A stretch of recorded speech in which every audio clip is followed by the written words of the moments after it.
The information featured in this program is general in nature and therefore should not be relied upon. Guests appearing on the program may have commercial arrangements with some of the companies mentioned. Before making any investment, insurance or financial planning decisions, you should consult a licensed professional who can advise whether your decision is appropriate for you.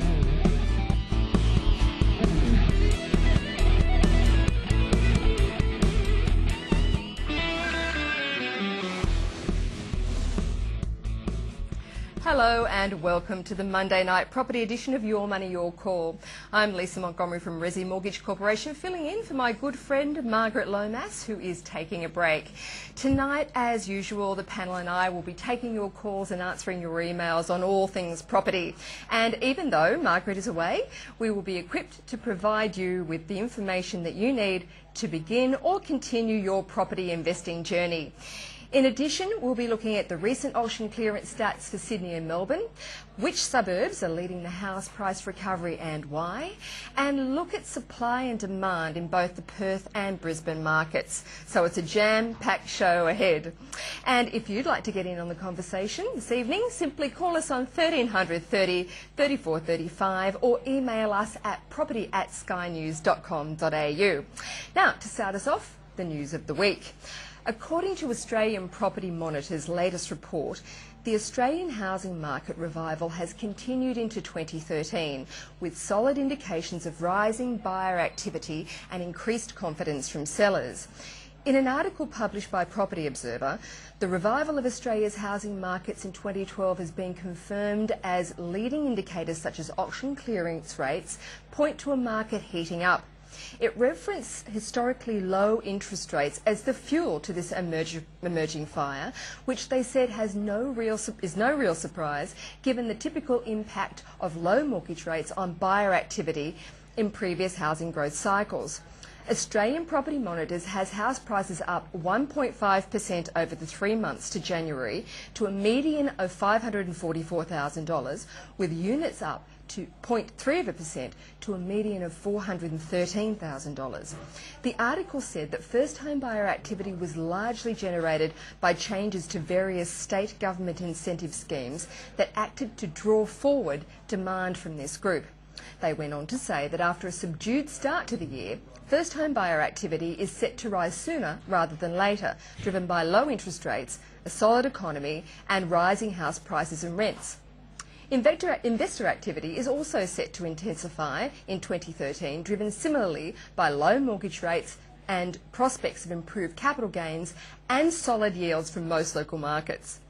Now, with me tonight to discuss this and answer all your questions is Ben Kingsley from Empower Wealth and Brian Haratzis from Macroplan Damasi. So if you have any questions about property or finance, just call us on 1300 30 34 35 or email us at property@skynews.com.au. Gentlemen, welcome to the program. Thank you, Lisa. Now, we don't have Margaret with us this evening, but we can still put on a pretty good show, I think, for the viewers out there. Absolutely. You bet. Well, first to the housing market heating up, and I think that it's a good thing for us to talk about because there's a lot of noise right now on that. And what I want to talk about a little bit is how much heat is in that market and is it sustainable, and how fragile is that with a election coming up and also with the stability in interest rates? So first to you, Brian. Well, there are two different things happening at the moment. There's structural change, in other words, our resource-driven markets. Perth, very different. Brisbane, quite different in that respect. And there's cyclical things happening as well. So, for example, we've got interest rates, which I know, Ben, you'll be looking at. So what we've really got to understand is that link between structural change in the economy and cyclical change in terms of rates of interest. So it's actually perhaps one of the most complex markets coming off a GFC that I've seen in my career. Yeah. I think it's a very interesting time right now. What about you, Ben? Yeah, Lisa, I'm seeing pockets that are doing really well. Yes. So I think what we're learning here is a breakdown of markets. So rather than a rising tide lifting all ships, what we're basically seeing here is a situation where there's market opportunities and pent-up demand in certain pockets of the market, and we're seeing real demand and true demand in those areas.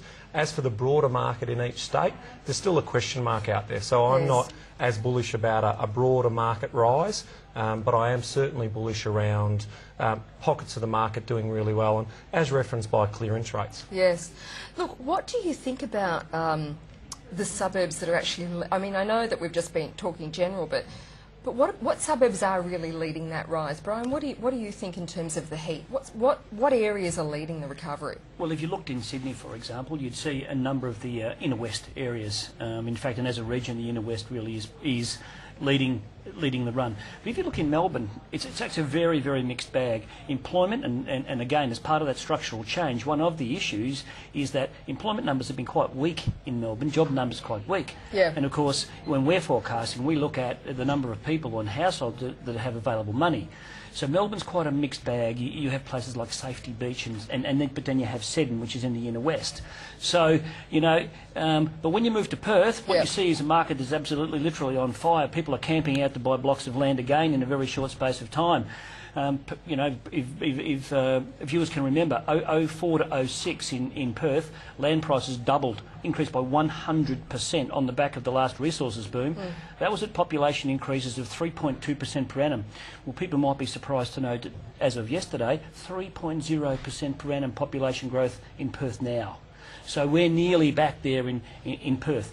Brisbane, again, quite a different economy, very soft. I know, Ben, you've got your views and I've got mine. But we're beginning to see some population growth, but there'll be delays in those kind of impacts. So, yeah, this very mixed bag is really what this is about. Okay. Before we go to you, Ben, we do have a caller on the line. So let's go to our first caller. That's Siva from Sydney. Siva, how can we help you? Yes, I'm looking to buy an investment property in Woodridge and also in Stapleton in Queensland, near the Logan area. So I'm looking at sort of a townhouse that will give me 8% rental yield. So what do you think of buying a townhouse in Woodridge and also a gated community area, a townhouse in Stapleton, each sort of returning an 8% rental yield? Okay. Now, both of those areas I'm not familiar with, but I'm sure the gentlemen are. So I'll go to you, Brian, first. What are your thoughts? Look, Siva, it's really interesting. Logan is leading the run in Queensland in terms of price increases at the moment. Now, in places like Cornubia, Boronia Heights, very close to where we're talking, have actually been moving very, very well. The area is good from the perspective of jobs. People live there, move north and they move south. You can go into Brisbane and you can go further south and you can get to the bus at Springwood as well. So got some very good fundamentals, some future investment in bus networks out there, some future investment in retail on quite a grand scale. One thing you just have to be careful of at the moment is making sure that in the investment that the current rentals that you're looking at are in line with what you're paying. In other words, I think what will happen is that prices will probably not increase quickly to start with, but have some very sound fundamentals. Okay, Ben, your thoughts? Yeah, look, Siva, what I'd be looking at there is there might be this real, obviously with yields of 8%, there's obviously a very shortage of stock in terms of rental availability. So as long as that's not a rental guarantee, I would be cautious of any rental guarantees. And the other thing I'd want to investigate before I made that purchasing decision is the forward supply of approved apartments and townhouse developments in that particular area. By looking at those things, you're actually going to give yourself an insurance policy around buying in that particular area. I'd like to think that in areas where you get high yield outcomes, usually the supply is lagging. Once that comes on board, is it sustainable for those sort of yield percentages? If they all stack up, then it's not a bad consideration. Some good advice there from the panel. So I hope that helps you, Siva. Now, look, let's just go back to the question that we're asking about what areas are actually fueling that the heat in the property market. Ben, your thoughts on that? Yeah, look, I mean, if I look at the Melbourne market, we know that areas like Surrey Hills are clearing very, very nicely at the moment, and we're also seeing areas with high clearance rates around the Thornbury area, and I'll talk later about what that clearance rate correlates to in terms of price growth. But certainly there's pockets of the inner north, and it is. In Melbourne, it's definitely an inner city story, and in some cases it's more an inner eastern area, and there's pockets like Seddon that Brian was mentioning earlier, which also has that opportunity. So I'd be saying to the viewers that when you're looking at those type of areas around Melbourne, I don't think you'll go too far wrong. Yep, sounds like some good advice on that. Well, we'll come back to Melbourne and Sydney and also to Perth and Brisbane in a moment, but let's go to our first email. And it's from Dave, and it's a question that we get regularly on the program. Well, not a question we get regularly, but one about an area that we get asked about all the time. And it says, "Hi panel, I've been watching your show for a while now and have seen quite a few questions about the Port Douglas market and realise that it's a no-go for investing. I was wondering what the panel thought about the Cairns house market. Cairns seems to be popular as a base for fly-in and fly-out workers, as well as a new hospital extension.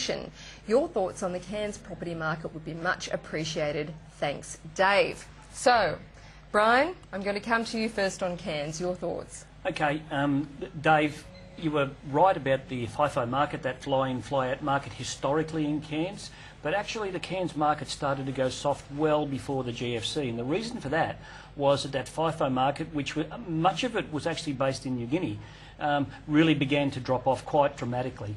One of the big issues in Cairns is that if you look at the Southern Growth Corridor, there is a substantial amount of land coming onto the market in the future, and there's still a substantial overhang in that market. So whilst the hospital extension will occur, the draw in value or the magnet value of the hospital isn't as much as it used to be. And just to give you one interesting example, for example, in Darwin, where a lot of people 65 plus years used to shift to Cairns because there was no oncology, well, Darwin now has oncology. So some of the migration, some of the permanent migration to Cairns isn't happening. Tourism is still extremely soft, although international tourist numbers have begun to increase, but it hasn't translated much into Cairns at the moment, so there's still overhang in those markets. So I guess at an economic and demographic level, I'd be concerned in the next 3 to 5 years because I don't see the fundamentals that support that marketplace. I concur with you. Your thoughts, Ben? Yeah, same with you, Brian. I'm on the same thing, Dave. There's things that drive property values. The fundamental thing that drives property values is income. Income correlates to borrowing power, and borrowing power basically pushes prices forward. Now, what we see is a tourism town. Now, inside that tourism town, we're not going to see the numbers that we need to see in that fly-in, fly-out market that is going to make real change and sustainable change. So I see Townsville, I see Cairns. Now, Townsville's got a little bit more diversified industry, but Cairns is one of those markets where I'm just not comfortable with, and right up that coast of Port Douglas, they're lifestyle investments mainly, and I just basically don't see any real value in those markets in the short term. Okay. Just looking to that FIFO market, you know, there's the proposed new runway in Brisbane, yes, which would increase fly-in, fly-out capability, and there's a new terminal being proposed. But on top of that, you've got the extensions of the Toowoomba Airport, plus the brand new airport at Miles in the Surat Basin. So if we're really looking to fundamentals and we're interested in FIFO, and just be careful because you've also got Dido there, drive in, drive out as well, you'd be looking to places like the Surat to better understand the numbers, because there are OH&S issues now. If you finish a shift, you can't, technically you're not supposed to drive for more than 1 hour after an 8-hour shift. So there are certain fundamentals that actually support those kinds of markets. So I'd be suggesting, if you're interested in the FIFO type markets, that you look to where the airport expansions and extensions are. Quite easy to look on the web, quite easy to look at airport passenger numbers. Good example, Perth compounding at 9% per annum tells you everything you need to know about FIFO, but Brisbane's actually quite strong as well. So yeah, worth having a look at. And I think if people have the choice, because really what we're talking about demand is a lifestyle decision. So does it pass the lifestyle test? Is Cairns going to give me that infrastructure, that healthcare, that lifestyle that I'm looking for? And yes, Cairns has got a great lifestyle for maybe 9 months of the year, and the other 3 months is, you know, basically underwater. But effectively what we're talking about is looking at those things. So the Gold Coast has recognised this, Brisbane's recognised this, and they're all chasing the FIFO market. They all want these higher income people to come back into their market because that's good for price values, which also then flows through to stamp duties and local government rates and everything to do with government revenues as well. So everyone's after the FIFO. That's right, and I hope that actually helps Dave with answering his question. But the other thing that you've just touched on it, which is the Gold Coast, and I think that it's an interesting market. And just from that report that we saw, that APM report this week, it said an interesting reference where over the period to January, house prices recorded a 2.2% rise, but unit prices no gain. And I think there's a lot of folks out there that are really interested in what's happening with that Gold Coast market. So Brian, what are your thoughts on that? Gold Coast has always been one of the most cyclical markets in Australia. It's all about timing. A lot of people have made a lot of good money really by picking off the right time to buy. One of the interesting things about the Gold Coast is that it's fairly close to the bottom of its market, of its cycle at the moment, but there's still a big overhang. Point number one. Point number two, if you look at the base issue, which is tourist numbers and tourism nights, they're still lower than they were 5 years ago. So what we're talking about is an industry that hasn't recovered. Yeah. We're looking at Victorians, the Mexicans as they call us, not moving north, so we're not having the same demand. And what we're looking at is a number of people trying to exit the market at the same time. So if you look at it from an economist and demographist perspective, the short-term fundamentals are not good. But one of the things I'd like to pose is, if you decided to have a look at time and timing, and I'd like you to talk about this yourself, Ben, when would you buy? And by the way, there might be some really interestingly high capital gains if you're prepared to take a bit of a punt. Not saying you should do it, but if you're a bit of a punter, it might be worth having a look at. Well, that's right. Actually, that's why I asked the question, because I think there's a lot of folks out there wondering when that market's going to recover. Look, we actually have to take a short break, but stay with us. After the break, we'll be answering another email and, of course, taking your calls. So please join in on the conversation by calling us on 1300 30 34 35 or emailing us at property@skynews.com.au. We'll be right back.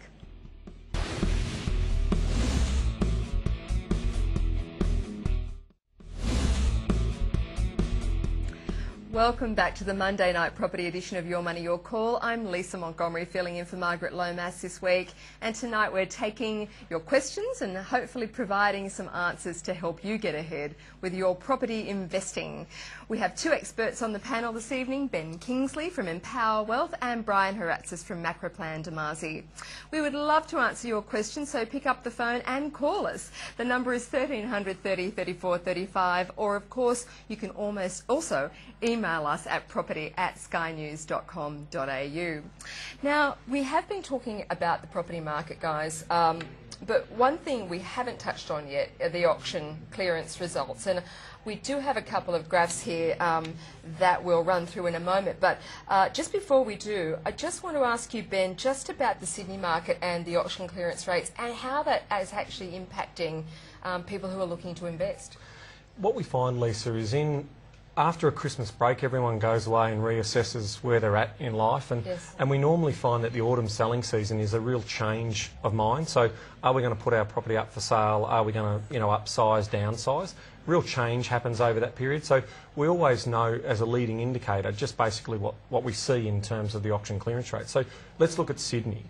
During the early February period, we saw clearance rates as high as 74%. Now, what's interesting about that is that that's also on increased listing numbers. So we're seeing a higher clearance rate based on a higher supply of properties being up for auction. Now, that's a really interesting indicator that basically says to us that there's pent-up demand in certain suburbs. So people have basically been sitting on their hands pretty much through last year, and we're seeing a change in that sentiment, which has allowed for that to happen. I mean, last weekend we saw clearance rates of around 69% in the Sydney market and around 65% in the Melbourne market. So, to give you an idea of the Sydney market, that was up on, say, 55% at the same time last year. Nice. So it really is a very, very good indicator for where demand is in real time. It's probably the best as analysts we've got to actually identify where there's demand, because clearances will only occur when the price point is satisfied by the buyer and it's meeting the expectations of the seller. So what we're actually seeing is potential competition to actually acquire that asset. So it's a great indicator of that demand level. Right, okay. Now, we do have some great information on the Melbourne market. We've got a couple of charts here just to bring up now. This one here is the house price growth versus clearance rate. And that's a rolling annual. Just talk us through that graph there. Yeah, look, this is a terrific graph from the REIV, and it basically, if we look at the annual change, what we're seeing in the annual change there, that's basically clearance rates. So we see that, and if we look at consumer sentiment in the orange, we're basically seeing where in May of 2008 and so forth, we had low sentiment, but then that sentiment changed. And then we saw, if you look at the black line there, you're seeing the clearance rate grow. Now, when that clearance rate grows, and we're seeing clearance rates around 80, 85%, that was the peak of the Melbourne market boom at that period in time. Right. Now, when you look at the blue line, you're basically seeing the growth in prices. So when you see a clearance rate around 80 or 85%, we actually saw property growth of around 20-25%. Now, the blue line is lagging the clearance rates, which effectively is purely an indication of when an auction happens. The settlement might be 30 days or 45 days or 60 days after. So that's the reason why you see the lag in terms of the value performance. But it's a clear indicator that when you get clearance rates of that sort of height, you're actually going to see price growth in those particular areas. So it's a terrific graph, and it really does show how when you've got pent-up demand and that true demand, you'll actually see price growth in those areas. And it's interesting to look at that consumer sentiment line there, Brian, on that graph as well, because it is such an important piece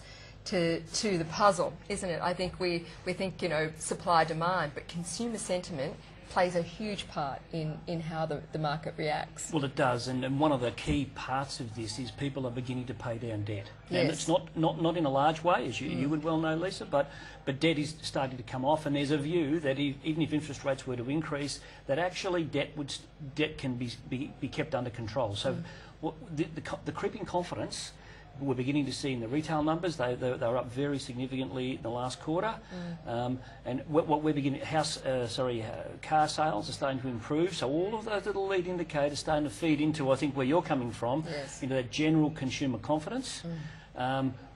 If that starts to translate into job numbers, and that's, I think, the Reserve Bank question, will that actually happen?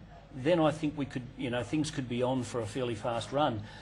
I'm not so sure that the job numbers will increase as quickly as we're all hoping for, because that really depends on that relationship between the resources boom happening at a rate or coming off at a rate where the services sector can actually replace the jobs that are coming out of the resources sector, and that's where we're all at the racecourse at the moment, and that's the 6-4 bet. Which, what's the speed and the rate of change? Yeah, no, you're absolutely right.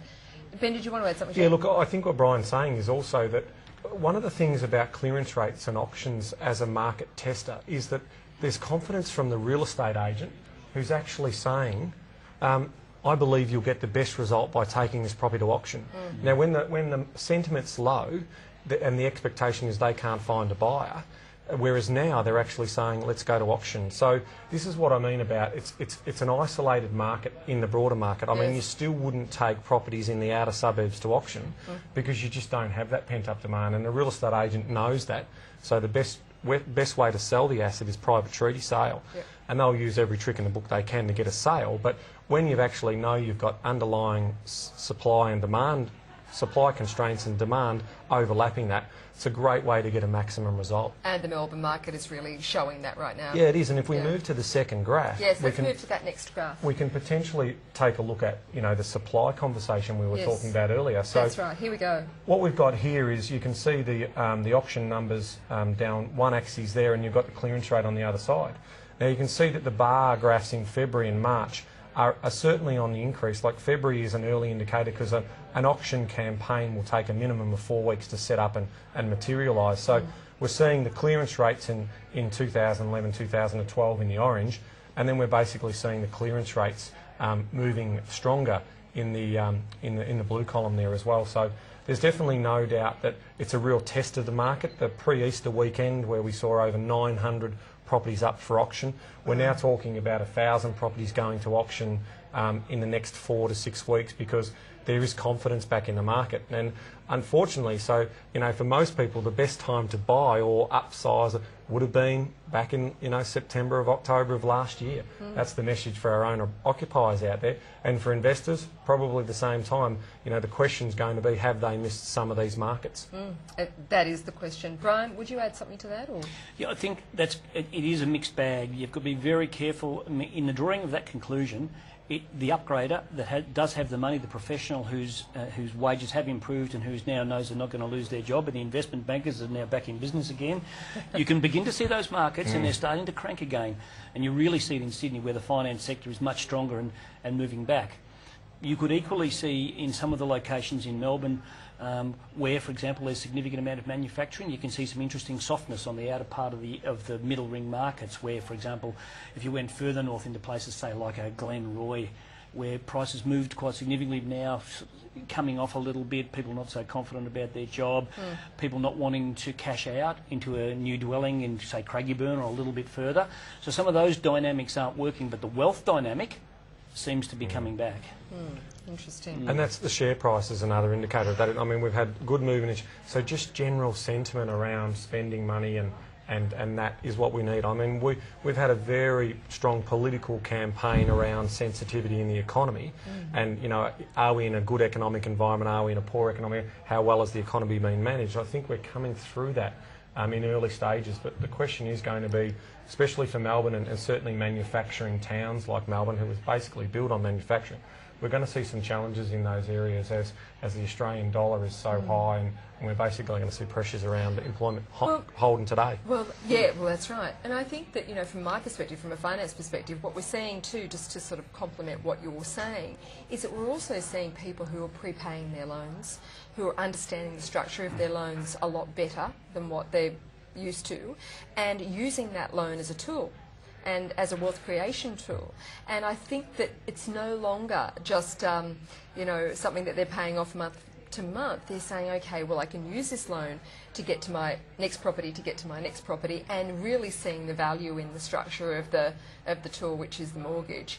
But also understanding that if they pay that debt off quickly, that they're saving interest, if they pay their associated debt off in terms of credit cards, and we're seeing that happen across the board. So I think we're starting to hit a better balance as consumers, which I think is a real positive. One of the really interesting dynamics in that is people's confidence in rental markets. Outside of Sydney, Sydney's always been a much more highly developed and sophisticated rental market. Melbourne really been in the last 10, 12 years, and that was really in the city, driven partly by the international student market, where people got a sense that, hey, Melbourne's on. Perth's only just beginning. And so this whole idea now that actually wealth creation through long-term rental of a property, because significant portions of the market will only ever rent, I think that's becoming much more entrenched in people's investment view. And because of that, if you actually had a look at it, and the compounding rates of increase in rent over the last 20 years been very impressive. And given the known undersupply, and given the cost of construction in Australia, it never goes sort of south in a big way. No, it doesn't. We're in a situation where now there's a lot of confidence that, hey, listen, rentals are not coming off. They're actually going to keep moving. So, yeah, I think it's that rental market is an interesting pull factor. Yes. I want to get into it. Absolutely. Look, let's just go to our next email question, and it is about Melbourne property, and so it's perfect that we've got Ben on the show tonight. Hi, I'm thinking of selling my house in Melbourne at the end of this year. Just wondering what would be a good time to sell. We've just been talking about that. What do you think in terms of the property market and its ups and downs? And it's cheers, Chandra. So Ben, thoughts? Chandra, I don't know whereabouts your property is in the Melbourne market, so I'll just have to sort of basically ad-lib a bit.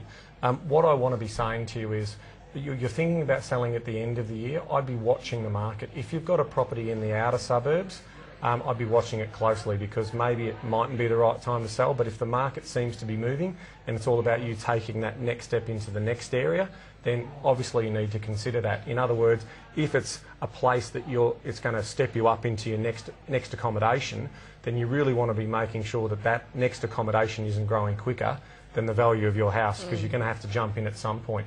I'd also like to say, we've been harping on about options tonight, but if it is an area that is where auctions are made available, check the clearance rates every week and see how the market's moving, so you can basically get yourself into a better position moving forward. So you've just got to watch the market. To say set the timing at the end of the year, you've got to have some science around that. So hopefully that's giving you a bit of an idea of what things you need to be looking for. Good advice. What are your thoughts, Brian? Well, I'd be a little bit careful about the election cycle. Yes. Melbourne traditionally, September, grand final, Melbourne Cup, sales, people are out, happy, things are really happening. Is that really going to happen again this year? I mean, this is probably the toughest election cycle I've ever seen. The campaign will be fierce. So what I'm concerned about is, will people be thinking, for example, is there a new first homeowner grant or is there not?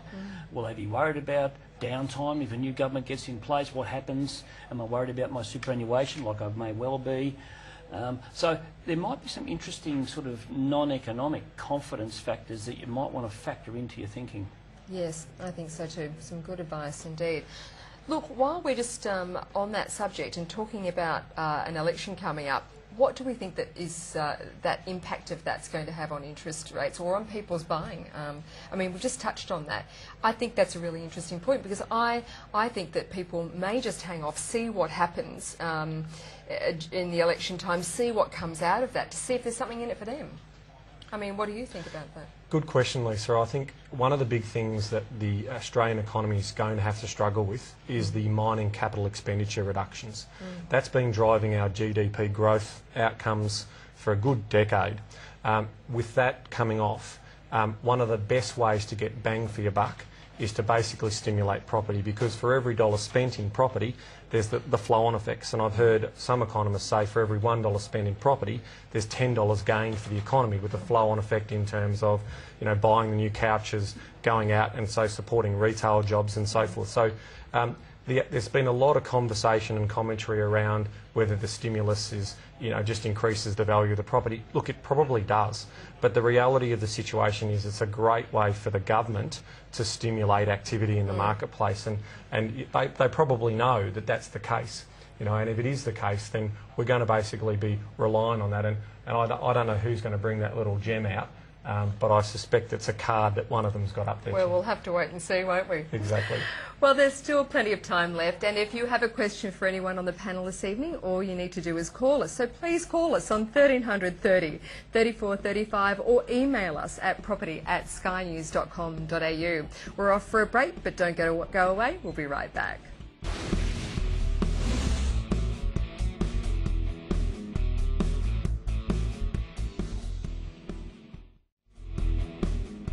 Thanks for staying with us. You're watching the Monday night property edition of Your Money, Your Call. I'm Lisa Montgomery, and we've been getting through some great questions tonight and hopefully offering a few insights into how you can become a more informed property investor, purchaser or seller. If you call or email tonight, you'll be speaking with Mr. Ben Kingsley from Empower Wealth and Mr. Brian Haratzis from Macroplan Damasi. So if you need, all you need to do is pick up that phone and call 1300 30 34 35 or email us at property@skynews.com.au. Okay, we're a bit quiet on the phones tonight, guys, aren't we? We are. But that's okay, we've got plenty to get through. Absolutely. Now, Brian, you've brought some interesting graphs for us to go through just on Sydney and Melbourne property to begin with. So we might just see if we can bring that first one up. Here we go. Take us through it. Okay, well, what I thought that viewers might be interested in were the long-term fundamentals of investment. And one of the perhaps the biggest fundamentals for investment is, in fact, how far away from the central city or the CBD you actually live. So what I thought I'd do is present some data. And what the data shows is for Sydney and Melbourne, you'll see the bottom line, which is in fact 1986-87 on both graphs. You'll see the bottom line. And that shows you that in 1986-87, in terms of the price differential, wasn't much between the outer areas and the inner areas as you're getting closer to the zero. What the top graph shows you in Sydney, for example, is now prices in central Sydney are significantly higher than outer areas. The price growth has been very substantial. And what I wanted to demonstrate was that this happens not only in Sydney, it also happens in Melbourne. We'll talk about the other capital cities a little bit later. But I wanted to draw this through and really talk to Ben a little bit about the idea that actually Australia is becoming part of the greater world, where central cities are the places where most investment is actually focused. It's where the underground rail stations are, it's where the bus stops are, it's where the stadia are, and actually, from a lifestyle perspective, it's where people with money want to congregate and want to live. And just to make a couple of points, and I'd be interested in your views, because I think we've just started. And I think one of the things, fundamentals we need to have a good look at is how long could this trend actually run for? And then, for example, if you compared, say, inner city prices between Sydney and Melbourne, and I'm interested in Ben's view on this, is that arbitrage could be quite significant and provide an interesting opportunity for investors. What do you think, Ben? Oh, look, it's a fascinating study, and it doesn't surprise me. I mean, if you just think about the lifestyle drivers and the community aspects of these older suburbs, there's actually lifestyle drivers, conveniences, and people make that choice to want to live with like-minded people. So, you know, for me, property is a study of economics and the economy, but it's also a study of human interest and human behaviour.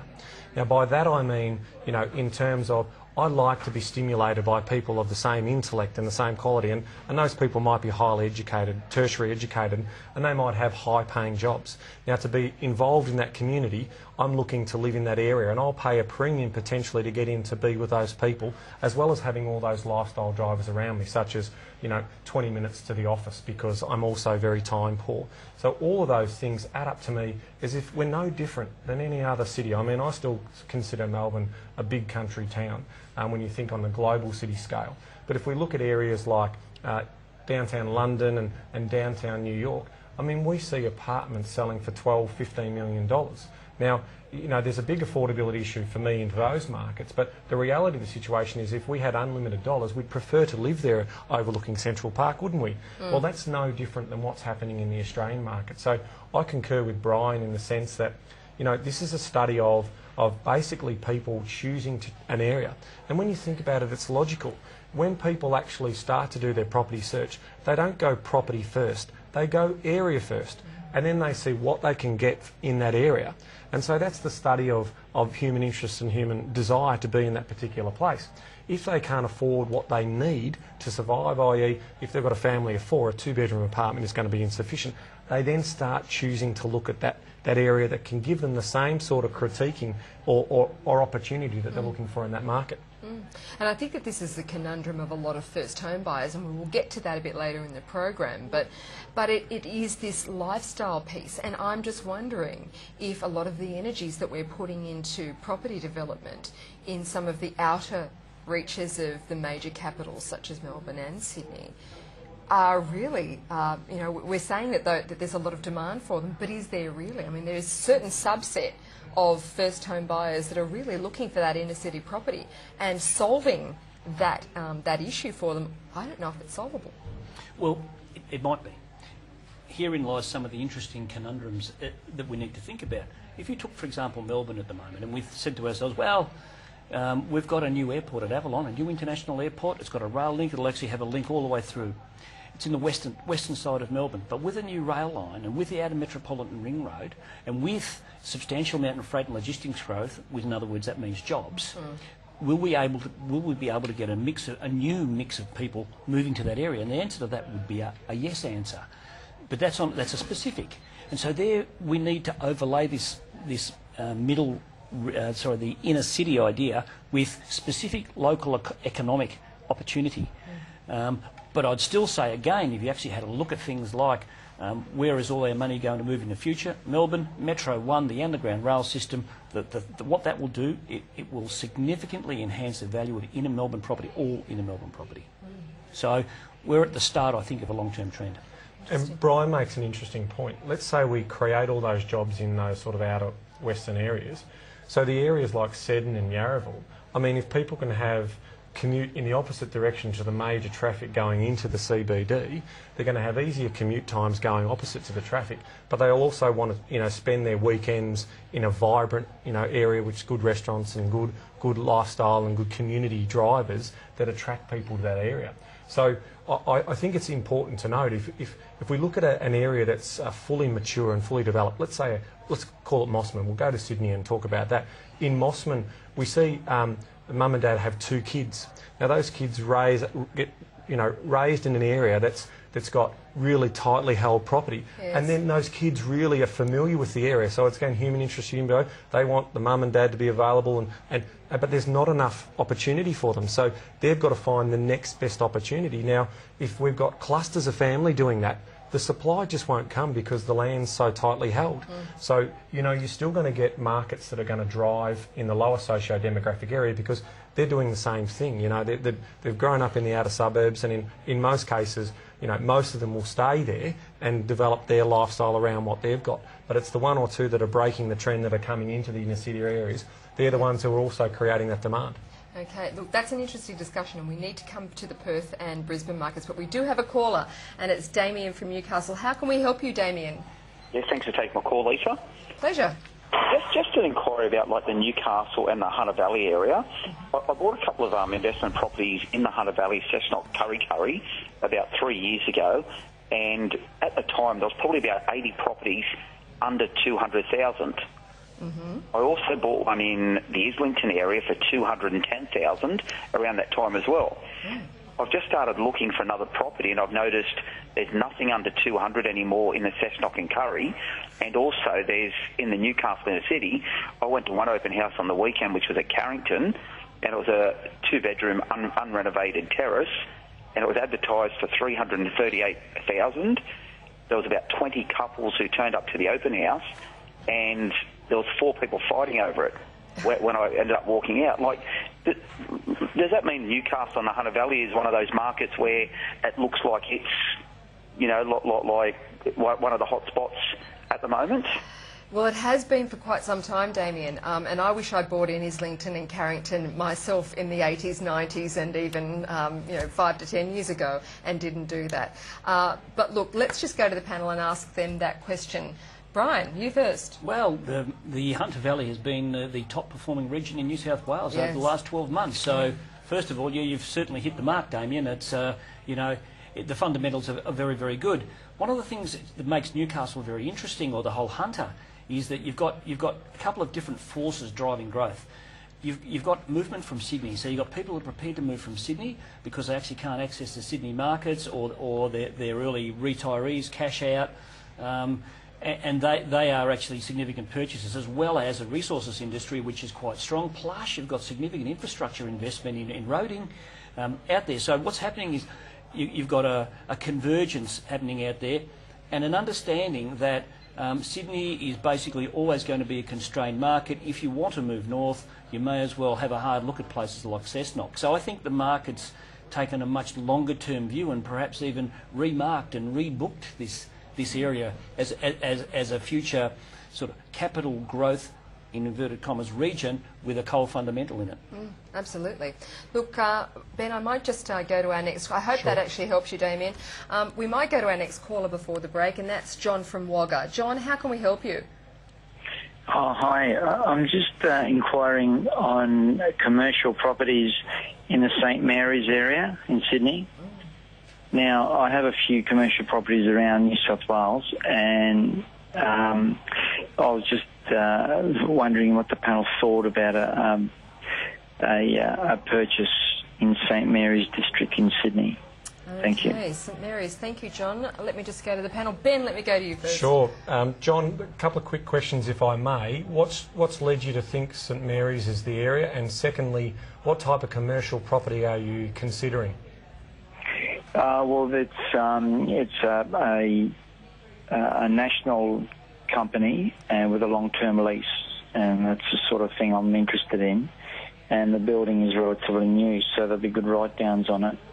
But I don't know whether St Mary's is a growth area in Sydney or whether it's just a flat area, and I just wanted your opinion. So when we're talking a factory commercial, or are we talking basically a services commercial building? Sorry, it's a really important question, because I'll answer that with my own reply, and that is that when you're looking at industrial property and you're looking at factory property, they normally have a lifestyle span where the actual infrastructure inside the building can date, and so there's potentially big capital revaluations in those types of areas. So long-term lease, yes, you'd be looking at wanting at least 5 to 10 years, and potentially with an exit strategy in timing that market. In terms of the St Mary's area, well, there's no doubt that that has been a flat market over the last 10 years. So what sort of yields are we talking about here, John? Well, the property is actually coming up for auction, and that's why I wanted a bit of an opinion on the area, because I'm not familiar with the St Mary's district. Well, in terms of how properties are valued with commercial property, they're valued differently than residential. You usually use a percentage of yield and you extrapolate that into a value return or a value price point. So obviously you've got some other commercial properties you mentioned. So I'd be trying to get an indication inside that area if we're talking about 6% yields or 7% yields, and I'd extrapolate that out in terms of trying to establish what sort of price point I'd be paying for that. I wouldn't be looking for yields, or I'd be surprised if yields of greater than 8% in those particular markets, and if you're not getting that, there might be better opportunities elsewhere. Some good advice there. Thank you, Ben. The questions and the conversation have been great so far this evening, and there is still time for you to join us. So send us a question at property@skynews.com.au or call us on 1300 30 34 35. It's time for another short break. We'll be back in just a moment.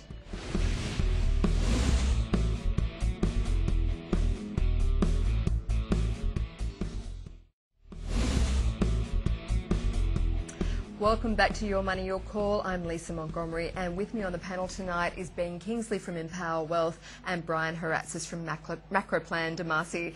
There is still some time left for you to call and ask any question about property, and you can do that by calling 1300 30 34 35 or emailing us at property@skynews.com.au. And we have a caller on the line. It's Vineet, and he's from Sydney, and he's wondering about investment property in Sydney. Vineet, how can we help you? Hi panel, love the show. My question relates to Sydney. I'm looking for an investment property, something that has a good balance of capital growth and yield, and something under the 400k mark. Right, okay, big call, Vineet, but we'll see what the panel's got to say about that. Let me go to you, Brian, first. Well, look, if you looked at current form, Vineet, you might think about places like Campbelltown, particularly towards the retail areas, which have been very, very good. You know, currently looking at medians around 330,000. If you wanted something a little bit cheaper, take a bit more of a punt, North Coast, Toukley. Gain, growth, a lot of growth been there as well. So, given the kind of market that you're interested in, you've got to really go back to each of them and look at the specific fundamentals that actually get in behind each of them. It's possible to do what you're talking about, and my strong suggestion is that you select a couple of quite localised markets and then have a hard look around them for a couple of months, so you really understand the localised structure of that market, because buying cheap can actually stay cheap. That's true. Ben, your thoughts? Oh, look, around the major centres such as Parramatta, Chatswood, those type, and pushing out from those employment centres, I think the 400 market in the Sydney market is really tough for need in terms of, you know, you're not going to get anything really within 5 to 7 kilometres of town. Even one-bedders are a bit tough to find in that particular market. Some of the other markets which I've got an eye on is Mascot, but I certainly like the low-density stuff in that area, and, you know, sort of the fringe suburbs around the Parramatta area. But the critical things, it must be on a rail line, so you must be within walking distance of rail, because rail provides quick and easy, efficient transportation movement around the Sydney market. So don't worry about bus routes, just basically look at your rail routes. They're the most important for you. Absolutely. I hope that helps, Vineet. Now, we did promise viewers a discussion around the Perth and Brisbane property market, so let's go to that. We do have a graph which is similar to the one you showed before there, Brian, around the distance. So I think the viewers get the idea about what this is actually illustrating, but let's just recap what that means to investors now. Yeah, well, just recapping, what it actually means is that the closer that you move to the centre in more recent times, the more value growth you get in property. Yep. And so what's happened is, compared with 86, 87, look at 2009-10, we're talking about much more significant value growth. Now, you know, viewers can remember Sydney, it was far more significant than Brisbane, and the reason for that is the higher paid professionals are more concentrated in Sydney. But that's a great lead indicator, because what will happen is the higher paid professionals will also ultimately be shifting to Brisbane as well. And in Perth, we're just beginning to see that initial run-up. So what they're telling us is these markets fundamentally operate the same as Melbourne and Sydney. What they don't tell us is that places like Perth are driven by resources markets and are far more risky and are far more and are far more flexible and vulnerable. If you looked at the Perth and the Brisbane markets at the moment, you'd come to the conclusion that they were very, very different, but actually the fundamentals are quite similar. Right. So what we're beginning to see is population growth population growth in Perth at the moment is hit 3% per annum. At the peak of the boom, pre-GFC, it was 3.2%. And so people are camping out to buy residential land now. We're seeing price growth in apartments. It's new apartments off the plan sales in central Perth at the moment, with quite significant undersupplies. And as I said before, we're seeing 9% per annum compounding passenger seat numbers coming through Perth Airport. Probably 24 months behind is Brisbane. And that's because the Brisbane markets, the CSG markets, the Surat Basins, the Galilee and the Bowen are slower and behind the markets in the Pilbara, which began earlier with the LNG type investments. So we're talking about Gorgon, and we're talking about some of the earlier iron ore investments. So it's a timing matter, and I'm interested in your view, Chris, here, Ben, as well, because picking Brisbane at the bottom, or particularly in some of the middle ring areas, could be a very good opportunity for viewers. It is, and I think what you're saying, Brian, and I come back to one of the great little tests you can do in this marketplace is actually look where the multinationals are setting up head offices. So take, for example, we've got this mining boom happening in Perth, and we've also got this mining boom happening in Queensland. We basically see a situation where is the head office? I mean, BHP's in Melbourne, Xstrata, those type of major centres are in the big capital cities. So that's where the big incomes come from the mining executives. So it's really important to have a look at those things as well. It is indeed. Now we have another caller. I'm not sure if it's the same caller, but we have another Vineet on the line. So Vineet, are you the same Vineet or a new one? I think I'm a new one. Okay.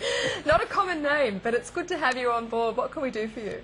I received a letter from the Ku-ring-gai Council just recently informing that Northern Sydney rezoning from residential to environmental E3, right, including some building restrictions. I have a two-part question. Does this make sense with the shortage of land in the Sydney area? And the second part is, what impact might this have on prices?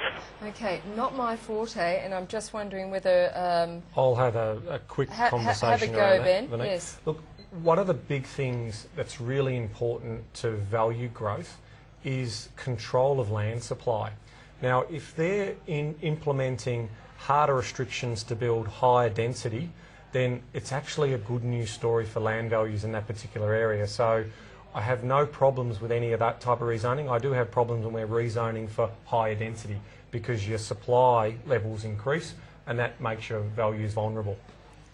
Okay, well thank you. Thanks Ben for that. I hope that helps, Vineet. We have another caller, just enough time for one more, and that's Anne from Sydney. What can we do for you, Anne? Oh, hello, yes. I wanted to inquire about two investment properties I have in Sydney. One's a two-bedroom townhouse in Wentworthville, and the other one's a 3-bedroom townhouse in Eleanor Heights. I'm just wondering what the growth rate is at the moment for that, or growth potential, because I'm just thinking whether it's a time to sell either of these or not. Okay, I'm going to go straight to Brian quickly on that one. Brian, thoughts? Thoughts are that growth's been relatively flat. Right. And that it's quite a tough question. There's a lot. You've got to really know a little bit more about the market and about the location you're in. So my thoughts are, things are flat. I'd be waiting a little bit and just seeing how the general sentiment tends to lift things in Sydney, because general sentiment's actually having a significant impact on price in general. I don't know what you think, Ben. Look, I think just get a property investment advisor to run the numbers on the area and look at the long-term prospects, because I hate to see properties turned over because they're very expensive items to turn over and rebuy in. So get a property investment advisor to actually help you in that space, and you should do well, Anne. I think that's very good advice from both of you.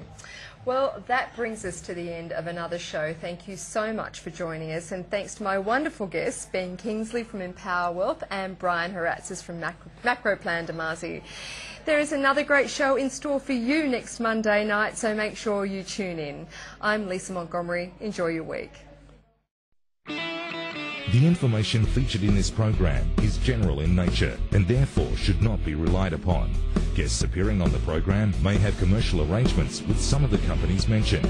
Before making any investment, insurance or financial planning decisions, you should consult a licensed professional who can advise whether your decision is appropriate for you.